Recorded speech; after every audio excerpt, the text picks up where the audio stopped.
평안하셨습니까? 우리가 하나님의 평안을 이야기할 때 삶의 여러 가지 일들이 모두 다 잘 된다라는 것을 말하는 것은 아닐 것입니다.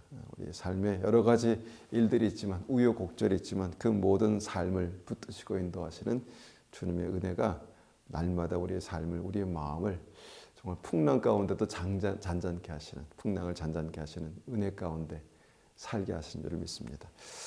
이 시간 오늘 함께 나눌 말씀의 제목은요, 하나님은 나를 시험하실까입니다.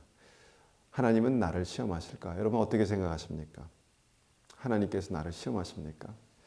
시험을 주시는 하나님이십니까? 이것이 하나님의 뜻 가운데 있을까? 이제 그런 고민을 하면서 오늘 말씀을 보기를 원합니다. 다윗이 이런 기도를 합니다. 시편 26편 2절 말씀 보겠습니다. 시편 26편 2절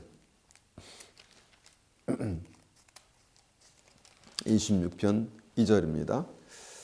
자, 2절 받들어 읽겠습니다. 여호와여 나를 살피시고 시험하사 내 뜻과 내 양심을 단련하소서. 다윗이 이렇게 기도했습니다. 여호와여 나를 살피시고 나를 시험하사. 그러니까 시험하시도록 그렇게 기도한 것입니다. 다윗이 왜 이 기도를 드렸을까? 근데 시험을 요청하는 기도죠. 왜 이 기도를 드렸을까? 그러니까 이 기도를 보면요, 다윗이 시험을 요청하면서 뭔가 기대하는 것이 있었습니다. 무엇입니까? 자신의 양심이 단련되기를 기도했다는 것입니다. 그러니까 그 믿음이 좀 단련되기를, 단단해지기를 기도했다. 이렇게 이제 우리가 이해할 수 있습니다. 한 구절 말씀을 더 보겠습니다. 139편, 시편 139편 23절입니다. 시편 139편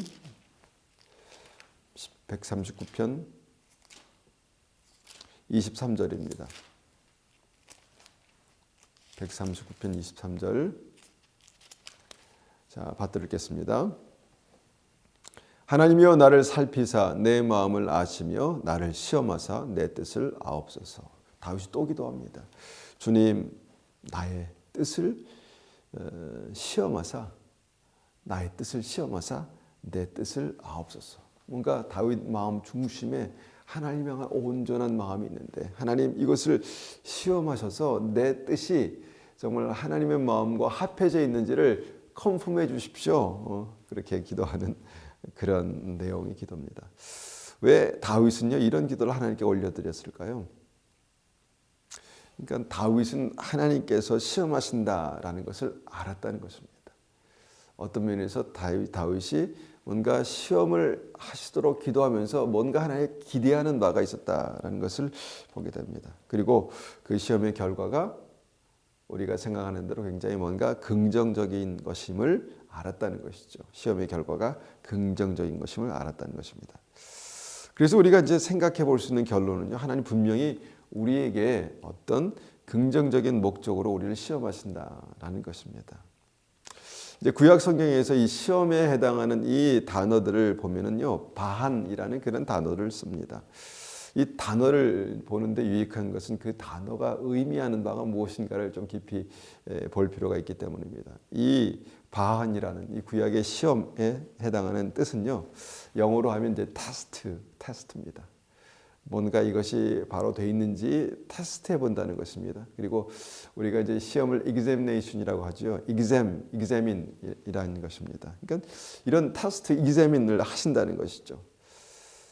그러니까 우리가 이제 이 테스트, examine 무엇입니까? 시험을 치러서 패스하게 되면 어떤 자격을 얻거나 어떤 권리를 얻게 되는 그런 종류의 어떤 시험이다라는 것을 우리가 생각해 볼 수 있습니다.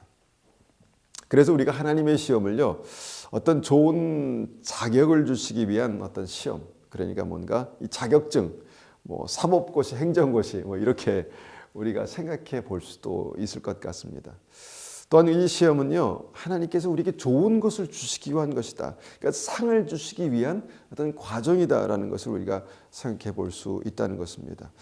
아브라함에게 주님께서 이삭을 모리아 산에서 드려라라는 것은 분명히 하나님의 시험이었습니다. 하나님께서 이삭의 생명을 원하시는 것이 아니었다는 것이죠. 시험이었다는 것입니다. 그 결과 하나님께서 아브라함에게 시험을 통해서 아브라함의 무엇을 보셨습니까? 그의 믿음을 보셨다는 것입니다. 믿음을 확인하시고 패스라고 그렇게 말씀하셨다는 것이죠. 그래서 아브라함이 그 믿음을 인정받고 하나님께 인정받고 어떻게 됩니까? 복을 받게 됩니다. 하나님께서 그를 신뢰하는 그런 놀라운 은혜가 있게 됩니다. 그래서 하나님의 시험은 성경은 아주 그 하나님의 시험에 대해서 긍정적인 부분들을 많이 말씀하십니다. 그래서 하나님은 믿음의 사람들 특별히요 오늘 이제 한 군데 더 볼 에레미야 말씀은요 의인을 시험하신다 이렇게 말씀하십니다. 하나님은 의인 무엇입니까? 예수 그리스도의 은혜로 말미암아 의롭게 된 그 믿음의 사람들을 말하는 것이죠. 그 믿음의 사람들, 의인들을 시험하신다 이렇게 우리가 이해할 수 있습니다. 에레미야 20장 12절입니다. 에레미야 20장 12절. 에레미야 20장 12절입니다. 에레미야 20장 12절 말씀. 자, 20장 12절 받들겠습니다. 의인을 시험하사 그 패부와 심장을 보시는 만군의 여호와여. 자, 무엇을 말씀합니까? 하나님은 의인을 시험하신다라는 것을 그렇게 말씀합니다. 의인을 시험하사 그 패부와 심장을 보시는 만군의 여호와여, 나의 사정을 주께 아뢰었은즉 주께서 그들에게 보복하심을 나에게 보게 하옵소서 이렇게 말씀하십니다.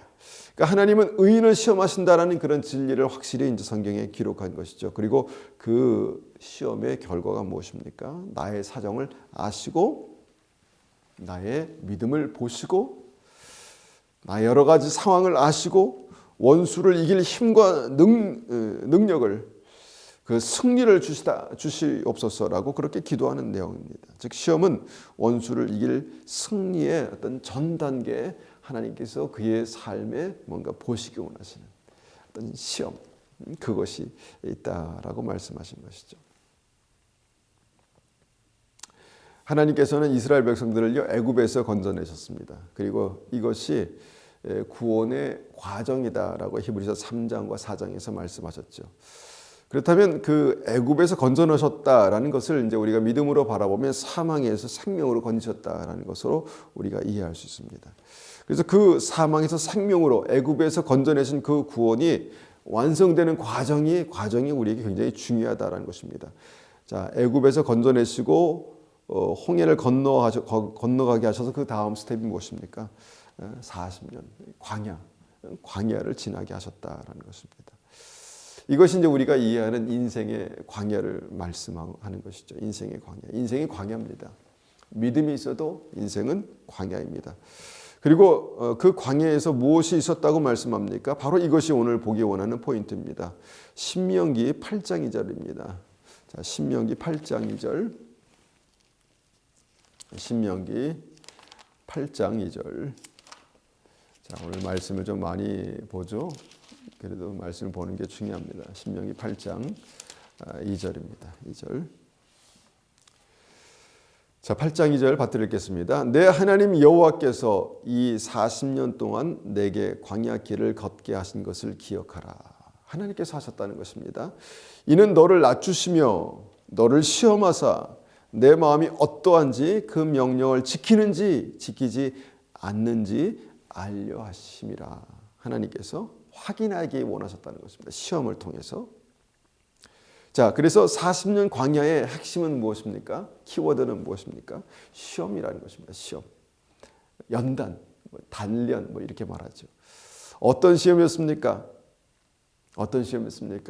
가나안 땅을 상속받을 믿음을 시험하신 것입니다. 가나안 땅을 상속받을 믿음을 시험을 통해서 하나 패스하고 그래서 준비하셨다라는 것이죠. 그래서 믿음을 시험하사 단단하게 하시고 결국 가나안 땅에 들어가게 하시는 그런 하나님의 목적 가운데 그 시험이 있었다라는 것이죠. 여기서 우리는 사망에서 생명으로 옮긴 어떤 그 홍해를 건너는 사건과 그 이후에 그 생명을 가지고 가나안 땅에 들어가는 과정이 있음을 알게 되는데 이것이 바로 인생 광야이고 그 인생 광야에서 무엇입니까? 시험이 있었다라는 것이죠. 그때 이제 이런 상황에 대해서 그런 인생 광야를 지나는 그 시험의 과정에서 바울은 믿음의 사람들에게 권면하죠. 빌립보서 2장 12절입니다. 빌립보서 2장 12절 제가 받들어 읽겠습니다. 그러므로 나의 사랑하는 자녀들아, 그러므로 나의 사랑하는 자들아, 너희가 나 있을 때뿐 아니라 더욱 지금 나 없을 때에도 항상 복종하여 두렵고 떨림으로 너희 구원을 이루라. 우리가 잘 아는 말씀이죠. 믿음의 사람들에게, 사랑하는 자녀들에게 말씀합니다. 항상 복종하여 두렵고 떨림으로 너희 구원을 이루라. 즉 시험의 때에 어떤 마음이 필요하다는 것입니까? 두렵고 떨림으로 항상 복종하는 그런 믿음이 필요하다. 이렇게 말씀하는 것이죠. 정말 받은 구원이 완성되기 위해서, 구원을 이루기 위해서, 이루어지기 위해서 어떻게 됩니까? 항상 복종하고 두렵고 떨림으로 살아라. 시험을 지나가라. 이렇게 말씀하는 것입니다. 우리가 이제 이런 말씀들을 읽을 때 이것을 뒷받침하는 많은 구절들을 생각해야 합니다. 자, 우리가 이제 그 마태복음 22장에서 혼인잔치의 비유를 보게 되죠. 혼인잔치 비유. 자, 믿음은 아무나 주님 앞에 올 수 있는 것입니다. 혼인잔치에 청함을 받은 사람들이 누굽니까? 그 선택받고 청함받은 사람이 누굽니까? 바로 아무나 왔다는 것입니다. 은혜로, 하나님의 그 혼인잔치의 은혜로 다 초청을 받았다는 것이죠. 그런데 그 혼인잔치에 온전히 들어가게 되는 사람들이 누굽니까? 바로 택함받은, 예복을 입고 택함받은 성도가 거기에 들어가게 된다라는 것을 분명히 말씀하는 것 아니겠습니까? 즉 이제 출애굽해서 이제 그 바로의 권세에서, 사망 권세에서 건짐을 받았지만 광야를 지나면서 무엇입니까? 예복을 입게 된다라는 것입니다. 예복을 입고 결국은 그 예복을 입는 믿음으로 어떻게 됩니까? 약속의 땅 가나안 땅에 들어가게 된다라는 것입니다. 여러분, 이것이 이제 믿음입니다. 그래서 홍해를 건넌, 그러니까 이걸 세례라고 말씀하죠. 홍해를 건넌 그 믿음 이후에 광야를 지나면서 크고 작은 시험을 지나게 하시는 하나님의 역사가 있다는 것입니다. 자, 중간고사를 치르고 기말고사를 치르고 또 모의고사를 치르면서 최종적으로 그 믿음이 준비가 되는, 믿음이 능력으로 준비가 되는 그런 과정들이 있다라는 것입니다. 그리고 마지막 순간에 뭡니까? 수능을 치르게 하셨다라는 것이죠. 그 마지막 시험이 무엇이었습니까? 바로 요단강 앞에서 수능을 치르게 하셨다라는 것입니다. 주님께서 12지파의 어떤 그에서 아주 탁월한 리더들을 한 사람씩 뽑으라 그래서 가나안 땅의 정탐꾼으로 보내라 이렇게 명령하셨죠. 그래서 그 땅을 자세히 보게 하셨다는 것입니다. 여러분, 이 똑똑한 사람들이 가나안 땅을 자세히 본다라는 그 의미가 무엇이겠습니까? 내 눈으로 직접 약속의 땅을 보아라 라고 말씀하신 그 뜻이 무엇이겠습니까? 전략을 세워라? 아니죠. 이미 하나님께는 전략이 있었습니다. 약속을 확인하라 라는 그런 의미였습니다. 하나님의 약속을 눈으로 확인하라. 그런데 그들이 보았던 현실을 우리가 그 하나님의 약속의 현실을 통해서 약속의 말씀을 확인하기 위해서 무엇이 필요했습니까? 믿음이 필요했습니다. 믿음. 여기서 시험의 핵심이 무엇인가를 우리가 생각해 볼 수 있습니다. 시험의 핵심이 무엇입니까? 현실을 믿음으로 뚫고 갈 수 있는가? 우리가 눈에 보이고 경험하는 그 현실을 믿음으로 뚫고 갈 수 있는가? 이것이 하나님의 시험의 핵심이었다는 것입니다. 가나안 땅은 하나님의 약속대로 풍요로웠습니다. 젖과 꿀이 흐르는 그런 땅이었습니다. 그런데 거기에는 강한 적들, 안악자손이 살고 있었습니다. 그래서 그들이 눈으로 보고 직접 경험한 현실은 무엇입니까? 어려웠다는 것입니다. 어려웠다는 것입니다. 그런데 그 어려운 현실을 무엇입니까? 전능하신 하나님을 믿는 믿음으로 나와 함께 하시고 홍해를 건너게 하시고 우리의 필요에 따라서 우리를 도와주시는 그 하나님을 신뢰하는 믿음으로 들어가라는 것입니다. 현실을 믿음으로 뚫고 가라는 것입니다. 그런데 그 똑똑한 12명 중에서 10명이 그렇게 결론을 내립니다. 안 됩니다. 못 들어갑니다. 들어가면 죽습니다. 시험에서 어떻게 됐습니까? 통과하지 못했습니다. 하나님의 시험에서 떨어진 것입니다. 여러분, 이스라엘 백성들이 하나님을 믿었습니다. 믿었기 때문에 홍해를 건너고 광야를 지나서 요단강 입구까지 그렇게 따라온 것입니다. 즉 천국 입구까지 왔다는 것입니다. 두렵고 떨림으로 이제는 마지막 시험을 지나가야 되는 중요한 시험 하나를 앞두고 있었던 어떤 그런 과정이 있었다는 것입니다. 여러분, 믿음의 모든 이런 과정들이 있는 것입니다. 그런데 그들이 그 중요한 시험에서 떨어지죠. 그리고 어떻게 됩니까? 다시 광야의 고시원으로 들어가게 됩니다. 이게 바로 이제 40년 광야죠. 인생이라는 것입니다. 여러분, 믿음은 쉽게 시작합니다. 그냥 청함을 받은 아무나 거리에 나가서 이 혼인잔치에 오라 하라. 그러니까 많은 사람들이 옵니다. 그렇게 쉽게 믿음은 시작합니다. 그런데 그 사람들이 모두 다 택함을 받지 못한다라는 것이 성경의 결론입니다. 청함을 받은 자는 많되 택함을 받은 자는 적다. 이것이 성경의 결론이죠. 여러분, 믿음이 완성되는 것이 쉽지 않다라는 것입니다. 그래서 좁은 문으로 들어가라 말씀하시죠. 누가복음 13장 24절입니다. 좁은 문으로 들어가길 힘쓰라. 좁은 문으로 들어가길 힘쓰라. 좁은 문의 의미하는 것이 무엇입니까? 어렵다는 것입니다. 쉽지 않다는 것입니다. 내가 너에게 이르노니 들어가기를 구하여도 정말 들어가려는 의도가 있어도 믿음이 있어도 못하는 자가 많으리라. 이것이 누구의 말씀입니까? 주님의 말씀입니다.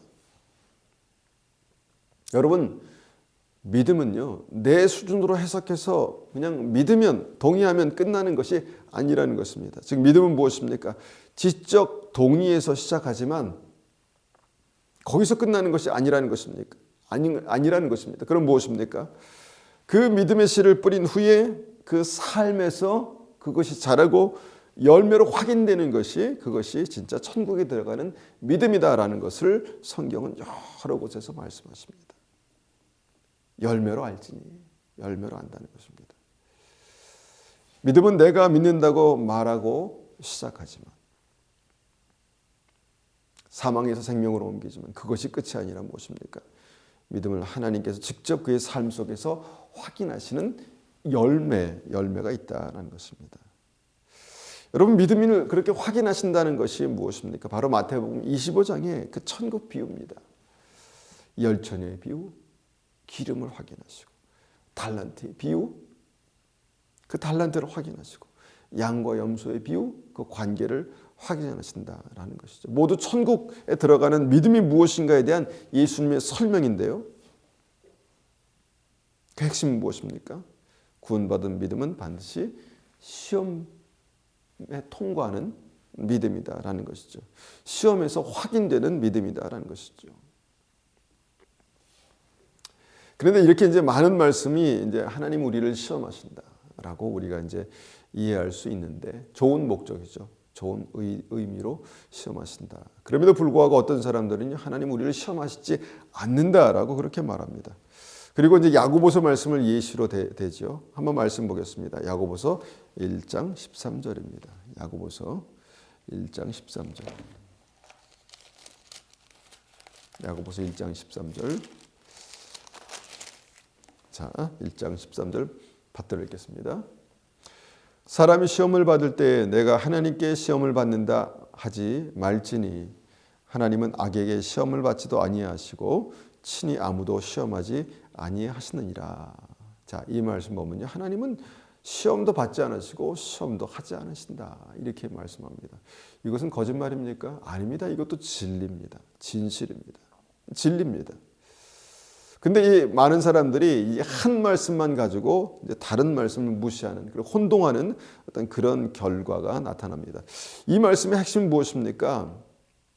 우리를 넘어뜨리려는 목적, 우리를 넘어뜨리려는 목적, 그 마귀가 하는 그런 시험이 있다는 것입니다. 하나님께서는 그것을 거절하신다, 거부하신다, 이기신다는 것이죠. 그리고 그런 의도로 아무도 시험하시지 않는다는 것입니다. 넘어뜨리고 쓰러뜨리려고 시험하지 않으신다라는 것입니다. 그럼 하나님께서 우리를 시험하신다는 목적, 시험하시는 목적은 무엇입니까? 또 다른 시험이 완전히 다른 시험입니다. 신명기 8장 16절입니다. 신명기 8장 16절. 신명기 8장 16절. 신명기 8장 16절입니다. 자, 받들어 읽겠습니다. 8장 16절. 내 조상들도 알지 못하던 만나를 광야에서 내게 먹이셨나니 이는 다 너를 낮추시며 너를 시험하사 마침내 내게 복을 주려 하심이었더라. 자, 말씀의 결론이 무엇입니까? 하나님의 시험은 마침내 복을 주시려는 것이 하나님의 시험이다라는 것입니다. 쓰러뜨리고 넘어뜨리고 망하게 하시는 것이 아니라 마침내 우리에게 복을 주시려는 것이 하나님의 시험이다라는 것입니다. 즉 시험을 통해서 가나안 땅에 들어가게 하시려고, 시험을 통해서 가나안 땅의 그 유업을 받게 하시려고, 하나님 나라를 상속받게 하시려고 우리를 시험하신다라는 것입니다. 그 시험을 우리가 만날 때 온전히 기쁘게 여길 그런 근거가 여기 있는 것입니다. 이것이 하나님께서 우리에게 시험을 주시는 목적입니다. 마침내 내게 복을 주시려고 시험하신다. 여러분, 이 귀한 사실을, 이 귀한 진리를 믿음으로 붙드시기 바랍니다. 왜냐하면 우리 인생 광야에서 여러 가지 시험을 반드시 만나게 되었습니다. 많은 사람들은 그 시험을 만날 때 내가 뭐 잘못했나 이렇게 생각합니다. 아니, 우리의 문제가 많아서가 아니라 의인을 시험하시는 하나님이시라는 것입니다. 우리가 문제가 많아서 벌 주시는 것이 시험이 아니라는 것입니다. 그러면 시험 무엇입니까? 광야의 시험이 그 이제 진리의 핵심입니다. 우리에게 가나안 땅을 소유하게 하시려고, 하나님의 나라를 상속받게 하시려고 그 시험을 지나가게 하신다는 것입니다. 인생의 결핍과 삶의 위기가 있습니다. 재수 없어서 만나는 것이 아니라, 문제가 있어서 만나는 것이 아니라 하나님께서 허락하시는 시험이라는 것입니다. 우리 삶의 재정의 위기가 있습니다. 하나님 왜 그러시나? 나에게 왜 이렇게 힘들게 하시나? 시험입니다. 우리를 넘어뜨리고 쓰러뜨리려고 하시는 것이 아니라 우리를 준비시키려고, 하나님의 나라를 상속받는 믿음의 사람으로 준비시키려고 그 시험이 있다는 것입니다. 여러분, 먹고 사는 문제가 왜 이렇게 힘겹습니까? 또 그 삶의 과정에서 왜 이렇게 어려움과 문제가 많습니까? 하나님께서 허락하신 시험입니다. 여러분, 우리가 말씀에서 보는 것처럼 시험을 지날 때마다 하나님께 구하면 하나님께서 만나와 메추라기를 허락하신다는 것입니다. 애게게 겨우 만나? 겨우 메추라기? 이렇게 우리 생각할 수 있는데요. 여러분, 시험은 그냥 시험입니다. 중요한 것은 그것이 결론이 아니라는 것이, 패스하는 것이 결론이라는 것입니다. 시험을 만날 때 하나님께서 반석에서 물을 내시는 분이십니다. 어떻게 정말 모든 상황이 단단히 굳어진 바위 같은 반석인데 어떻게 거기서 물이 나올까? 사람들은 그 시험을 당할 때 절망합니다. 마실 물이 없기 때문에, 정말 그 아주 절실한 필요에 대한 결핍이 있기 때문에 사람들이 절망하죠. 그러니까 이성적으로 불가능한 상황입니다. 그런데 반석에서 물을 내시는 분이 하나님이시라는 것입니다. 여러분, 그것을 경험해 보셨습니까? 여러분, 믿음으로 시험을 통과하는 그 믿음에는요, 반드시 반석에서 물을 내시는 하나님의 역사를 경험하게 하신다는 것입니다. 광야에 무슨 먹을 것이 풍성하겠습니까? 인생 광야가 여러분 할마다 풍성하셨습니까? 광야에는 궁핍이 있다는 것이죠. 그런데 그 궁핍한 가운데 하나님께서 허락하신 시험을 지날 때 그 광야에서 만나와 메추라기를 공급하시는, 물을 공급하시는 하나님을 경험하게 된다는 것입니다. 그때 우리의 삶의 믿음이 온전케 된다라는 것이죠. 예수님께서도 제자들에게 여러 가지 모습으로 시험을 허락하셨습니다. 주님께서 함께 계시는 배가 풍랑을 만납니다. 막 죽게 되었습니다. 위기를 느낍니다. 주님, 우리가 죽어가는데 주무십니까? 라고 제자들이 말하죠. 그런데 그 시험을 통해서 저들이 무엇을 경험합니까? 풍랑을 잔잔케 하시는 전능하신 주님을 경험하게 된다는 것입니다. 그냥 좋은 분, 좋은 선생님으로 알고 있던 그분이 정말 메시아 하나님, 전능하신 하나님이라는 사실을 알게 되죠. 주님께서 제자들을 정말 광야로 데려가셔도 많은 이제 그 5천 명이 넘는 사람들이죠. 그들에게 말씀을 전하신 후에 배가 고파졌습니다. 배가 고파졌습니다. 그때 주님께서 무엇을 말씀하십니까?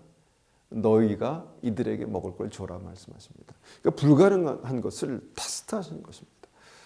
불가능한 것을 하라고 하십니다. 너희가 먹을 걸 줘라. 무슨 수로 이 많은 사람들을 준비 없이 먹을 것을 줄 수 있겠습니까?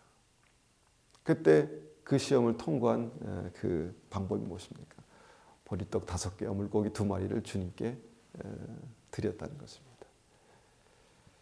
여러분 그때 어떤 것을 경험합니까? 그 보리떡 5개와 물고기 그 2마리가 5천 명과 그 이상의 사람들을 먹이시는 하나님의 능력으로 변화되는 것을 경험하게 됩니다. 시험은요, 능력입니다. 하나님의 능력이 흘러가는 통로가 열리는 것입니다. 여러분 우리는 그런 믿음의 시험을 통해서 한 단계 한 단계씩 그 믿음의 시험을 통과하면서요, 우리의 믿음이 단단해지고 견고해지고 넓어지고 온전해지는 것을 믿으시기 바랍니다. 그리고 그 시험을 통해서 하나님의 사랑을 알게 되고요, 하나님의 은혜를, 진짜 은혜를 알게 되고 하나님의 인도하심을 알게 되고 하나님의 승리를 경험하게 됩니다. 그러면서 하나님을 온전히 신뢰하는 믿음을 갖게 되죠. 여호수아와 갈렙이 그 믿음을 갖게 됐습니다. 쉽지 않지만요, 하나님께서 우리를 시험하실 때 기회가 온 것입니다. 하나님 그 믿음으로 이 시험을 지나가게 해주십시오. 하나님께서 우리에게 기회를 주신 것입니다. 여러분 시험을 통해서 마침내 영생의 복을 주시기 원하시는 것이 하나님의 뜻입니다. 우리에게 시험을 통해서 마침내 그것을 지나가고 승리하게 하시는 것이 하나님의 뜻입니다. 여러분 우리 눈앞에는요 그런 시험들이 있습니다. 하나님께서 허락하시는 시험들입니다. 여러분 이 시험들은요 우리에게 우리 문 앞에 놓여 있는 축복의 문입니다. 시험은 축복의 문입니다. 여러분 우리 눈앞에 우리 삶 가운데 있는 그 시험은요 은혜의 문입니다. 그 문은 열릴 것입니다. 그 문은 열릴 것입니다. 하나님께서 우리에게 허락하시는 시험은요 하나님의 약속의 문입니다. 그 약속은 반드시 성취될 것입니다. 여러분 그 문을 믿음으로 여시기를 축원합니다. 믿음으로 여시기를 축원합니다. 눈으로 보이는 대로가 아니라, 눈에 보이는 대로가 아니라, 우리에게 느껴지는 대로가 아니라, 상황을 이성적으로 해석하는 데서가 아니라 우리 현실 믿음으로 보는 그 믿음으로 우리가 반응하는 것을 통해서 상황이 그냥 현실의 어떤 상황이 그냥 우리의 현실의 이성적인 어떤 그 답으로 그렇게 풀리는 것이 아니라 믿음을 통해서 그것을 풀어내는 그런 은혜가 우리에게 있을 때 우리는 그 시험을 통해서 마침내 복을 주시는 하나님의 은혜를 경험하게 되실 것입니다. 그런 은혜가 있으시기를 간절히 축원합니다. 한번 같이 기도하겠습니다. 아버지 하나님 감사합니다. 주님께서 우리에게 시험을 주시는 목적이 마침내 우리에게 복을 주시기 원하시고 영생의 복을 주시기 원하시고 하나님의 나라를 상속받게 하시고 주님께서 우리를 통해서 하나님의 영광을 나타내시고 우리를 통해서 많은 생명들을 주께로 인도하고 하나님 우리를 통해서 주님 하나님의 정말 나라를 세우시기 위해서 우리에게 허락하신 하나님 기회인 것을 다시 한번 믿음으로 고백합니다. 우리가 시험을 만날 때 정말 그 시험을 만날 때마다 기쁘게 여기고 또 이것이 하나님께서 우리에게 주신 기회라는 것을 깨닫고 우리가 믿음으로 주님 앞에 날마다 그렇게 서기를 원합니다. 하나님 혹시 정말 우리의 삶의 현실 속에서 정말 시험이 있다면 정말 감당하기 어려운 시험이 있다면 하나님, 우리 눈에 보기에는 감당이 어려운 시험이지만 주님께서 그 시험을 감당할 때 또한 피할 길을 내시고 능히 정말 우리가 감당할 만한 그런 시험을 주셨다라는 것을 알게 하시고, 그 시험이 우리의 축복의 문이고 약속의 문이고 주님께서 우리에게 허락하신 은혜의 문인 것을 다시 한번 기억하며 감사와 영광을 돌려드리는 그런 믿음의 자녀들 될 수 있도록 은혜 베풀어 주시옵소서. 주님 감사합니다. 지금은 우리 주 예수 그리스도의 은혜와 하나님 아버지의 극진하신 사랑하심과 성령님의 충만하심과 인도하심이 오늘도 여러 가지 모습으로 시험을 지나지만 그 시험을 통해서 마침내 복을 주신 하나님의 은혜 가운데 있는 우리 믿음의 성도님들 머리머리 위에, 가정 위에, 교회 위에 지금부터 영원토록 함께 하시기를 축원하옵나이다. 아멘.